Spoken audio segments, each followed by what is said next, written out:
subscribe. Tariq Radio. Like and subscribe. Let me get Roger Pryor in the building. Roger Pryor. What's going on, Raj?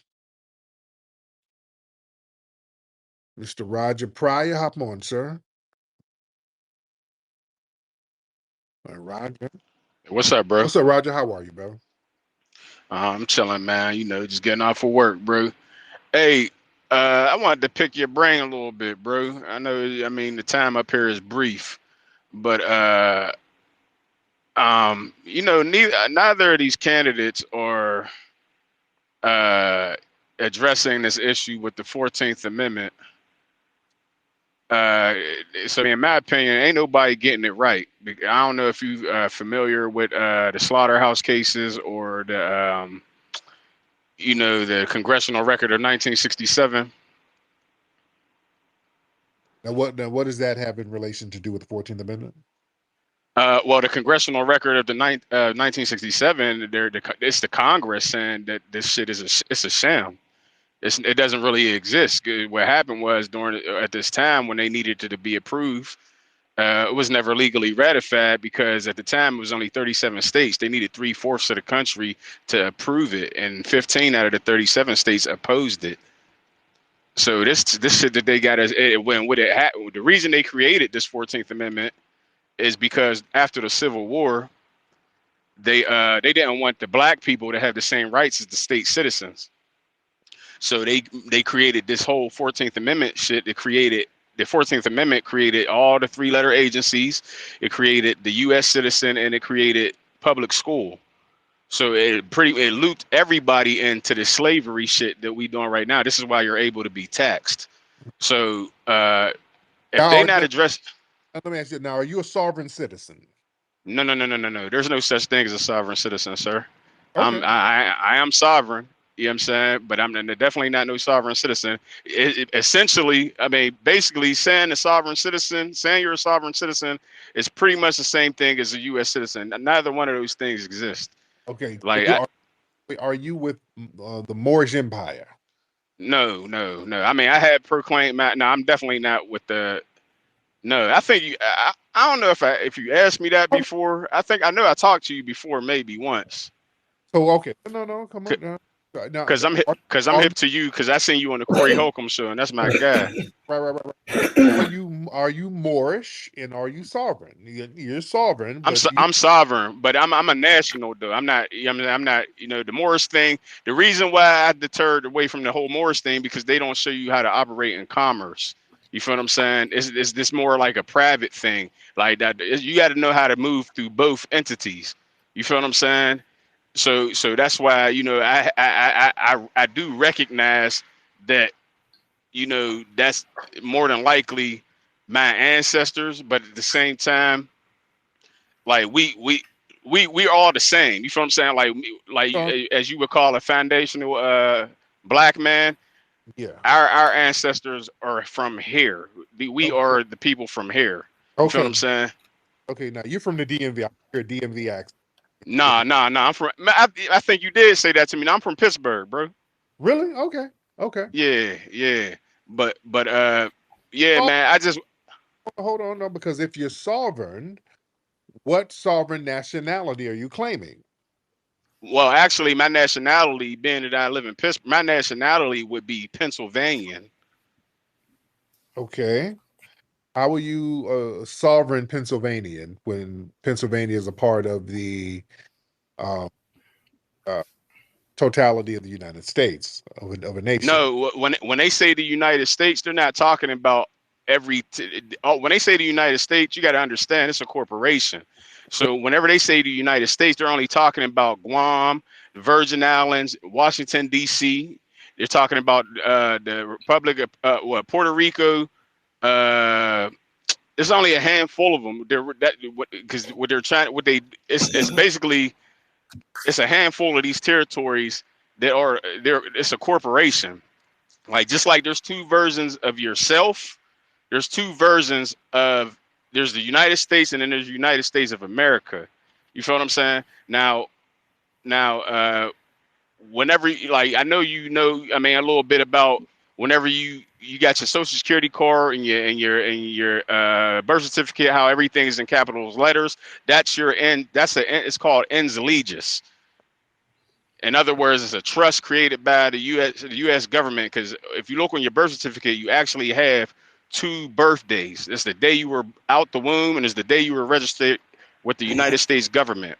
Which, and that your name in all those capital letters, that's a corporation. It's a trust created by the U.S. government, and you are really the beneficiary of that.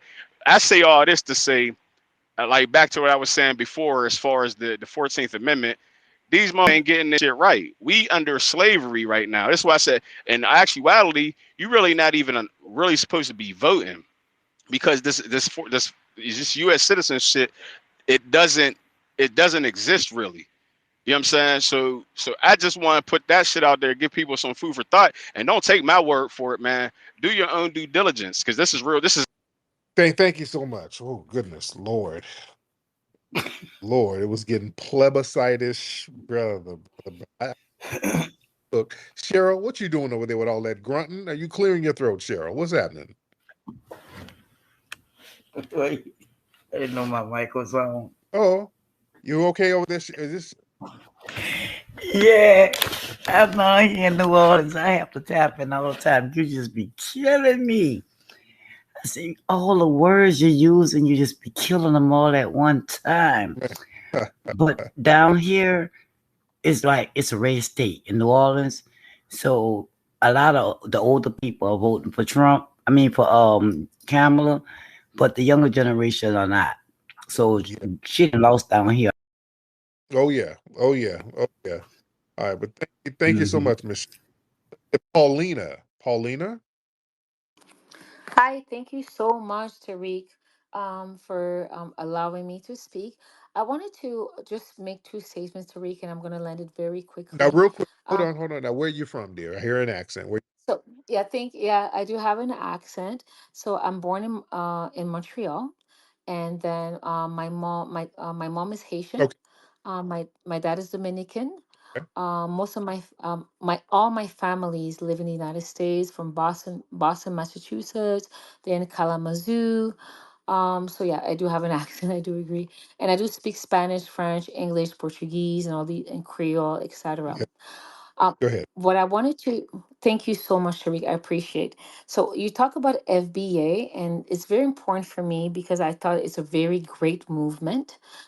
My issue, Tariq, when we think, for example, of Obama, Obama is not FBA, Right. but you guys have allowed to him pretend to be the first black president, which he is Right. not. You guys are always being like, I feel like FBAs are always being, I don't know, like, like not being fairly regarded. So you have a Kamala, for example, who's also born in the States but raised in Montreal, in the same place where I was raised. So she's from Westmount.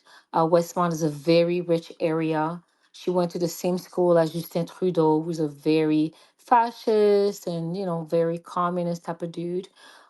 She had a very great life. And my question is for you guys, us who are born first generation born, not like you guys who are born in the States, etc. We have what we call chameleon type of personalities. We can either go one way to where we come from, or the other way. We're easily manipulated. So my question is, how long will the FBAs except have a fake Obama, who's not even black to begin with, he's Indonesian, or Kamala to pretend to become first black woman president? When will you guys stand up and say, you know what, that's enough? These guys have played with us enough.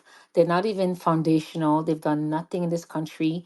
They came afterwards, and let's put our foot forward and let's get our voice forward. So that's my concern with you Listen, guys. And that's all I had to thank you, say. dear. And that's a great question. And you know what? Mm-hmm. We're gonna let them know how serious we are next Tuesday on election day. That's what we're gonna do. We're gonna let them know that the cosplaying stops.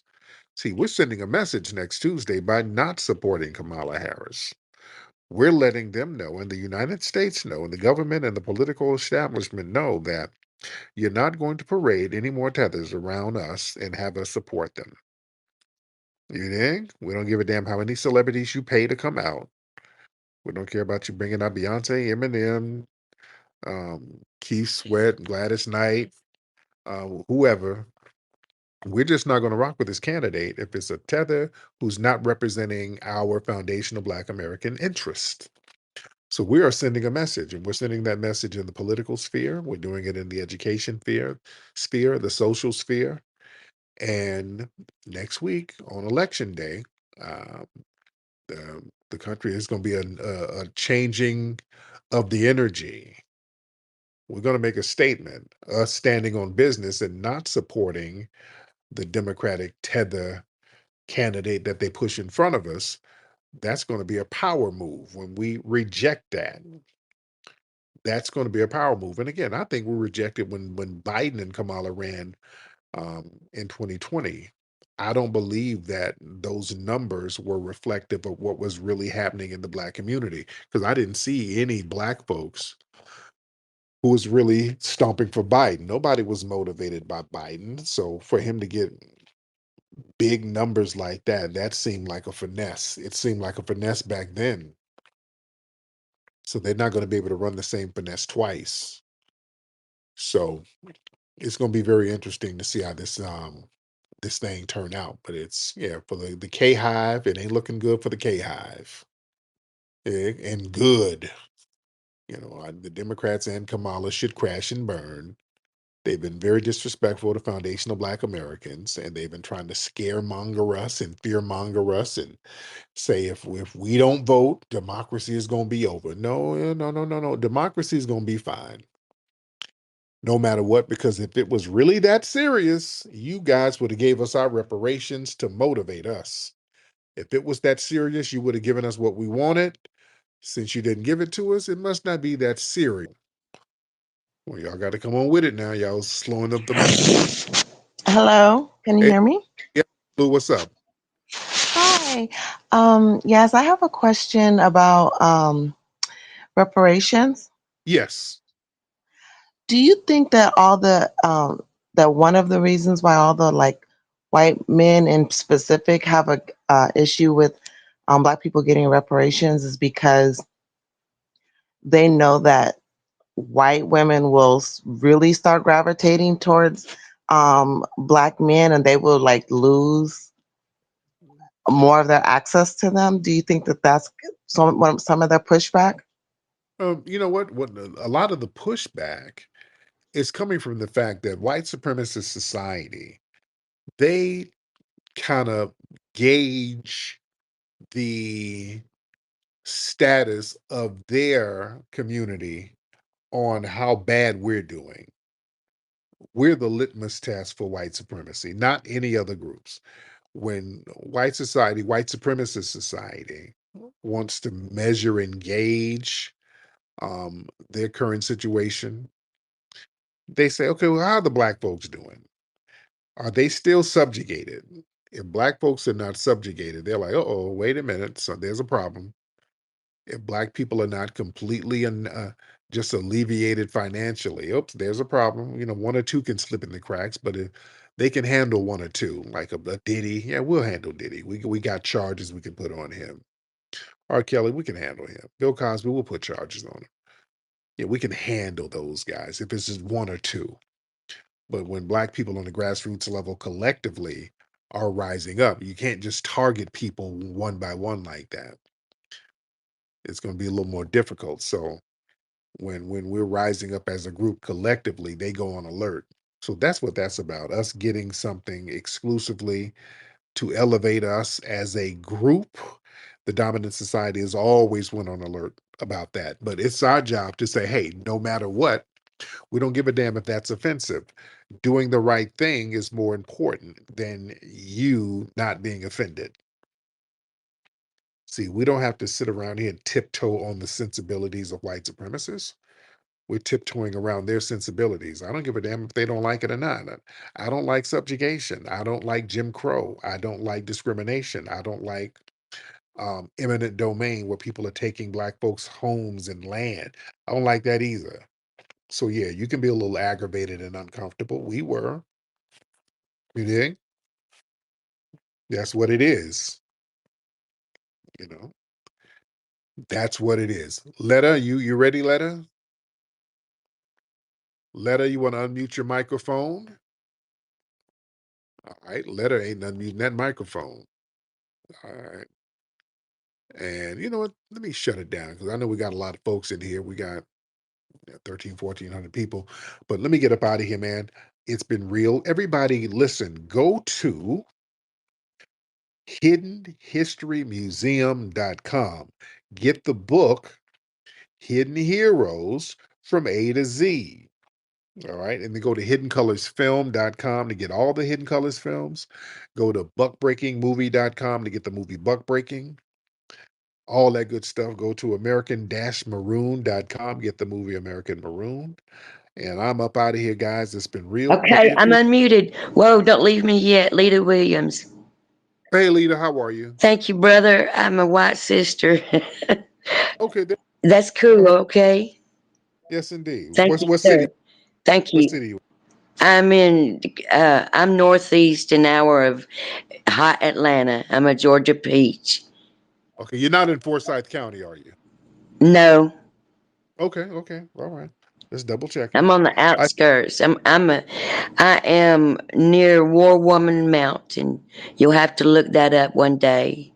All right, so Letta, what's on your mind, dear? Yes, I do have a question, and I'm not sure what the main topic or focus is, but this is my first time ever having this experience. So I have a question Yeah. for the audience and for you, sir. I wonder if Kamal and her regime and the Harris Biden regime can give an account or answer for the 40,000 children plus that were missing on their watch. That was one of my questions just right off the top of my head. And by the way, I'm not racist. I have two sisters. They're both deceased. My eldest sister was married to a brother, and my baby sister dated brother. So I'm not partial, and I don't see color. Yes, indeed. But yeah, thank you. That I don't know about the children missing. I haven't heard anything about that. I don't know about no missing children in particular. If you're talking about general missing children, I don't know. I haven't heard about that. And again, when you call up, you don't have to explain how you're not a racist. Every white person when they call up, they have to explain that they're not a racist. You don't have to. It's okay. Every time they call up, hey brother, listen, dude. My best bud in high school was a colored guy, man. I don't see race at all, dude. I went to Roscoe's. I ate some chicken waffles. It was goddamn delicious, brother. And yeah, okay, all right, all right. You don't have to explain. It's okay. All right, just give your opinion. It's all good. I just want everybody to know, dude. Man, I got a black. My nanny was black, dude. Best freaking nanny ever, dude. She used to make me collard greens just like Kamala did in the bathtub, dude. But this one she did in the kitchen. So good. So I'm not racist at all, dude. My cousin's uncle's granddad dated my aunt, dude. It was beautiful, guy. We welcomed him. Got colored nephews, dude. My nephew has a big fucking afro. Looks like Michael Jackson in the 70s, dude. His afro is so huge. Okay, all right, all right. That's all right. All right, they gotta explain. You don't have to explain. You do. It's all right. Anyway. Oh goodness. Why y'all turning up? I'm trying to get off here. Y'all turning up. Everybody's coming in here now. The room is getting Debbie the Democrat is trying to get back up here. No, Debbie. You got to get ready to go out there to the polls. You know you're doing work for the Democrats. All right, Debbie. All right, let me get out of here. I'll be on with y'all tomorrow. Y'all be good, man. Put your kute to the family. Peace.